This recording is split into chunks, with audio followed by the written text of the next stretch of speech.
Lundi 21 décembre 2020, première destination, le Bénin avec le quotidien La Nation. Restitution des biens culturels, le Bénin pionnier d'une nouvelle approche de coopération.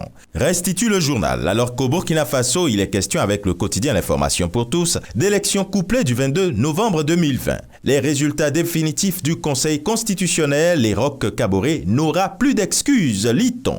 Avec l'enquête, on parle d'explosion d'un puits de gaz, ce qui a suscité une peur bleue à Ngadiaga. Idem avec le quotidien incendie sur un site gazier à Ngadiaga, puits de peur. Wolf Quotidien emmène ses lecteurs au Conseil économique, social et environnemental en disant que Idi serait porté disparu. Et pour Le Soleil, on parle plutôt du comité de pilotage du dialogue national. Famara Sagna fait le point. En Côte d'Ivoire, Fraternité Matin s'intéresse aux rencontres entre les partis politiques et la société civile.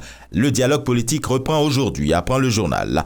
Le Nouveau Réveil lui dit que détenu depuis le 3 novembre et mal en point depuis plus d'une semaine, la santé de Guy Kawe serait très précaire. Et le Patriote de revenir sur le dialogue gouvernement-opposition en disant ici que Ahmed Bakayoko engage les débats ce matin. Sur cette même actualité, l'héritage lui dit que convoqué aujourd'hui pour des échanges avec le Premier ministre, l'opposition refuse de discuter avec Ahmed Bakayoko. Elle ira plutôt à la rencontre de ce matin pour poser ses préalables parce que le peuple ivoirien attend d'être apaisé après les massacres. Cap sur le Cameroun avec Cameroun Tribune, il y est question de préfectoral. Paul Biya redistribue les cartes, dit le journal. 4 décrets du président de la République signés vendredi dernier portent respectivement nomination de secrétaires généraux des services, de gouverneurs, d'inspecteurs généraux, des services régionaux, de préfets et de sous-préfets. Covid-19 pour le jour. À propos de la gratuité des tests à l'aéroport, lit-on. Et puis avec sa presse, concours régional ville propre, le top départ lancé dans la région du littoral.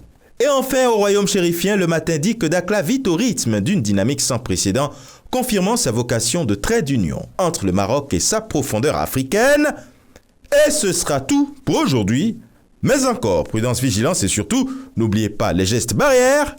Excellent début de semaine et à demain.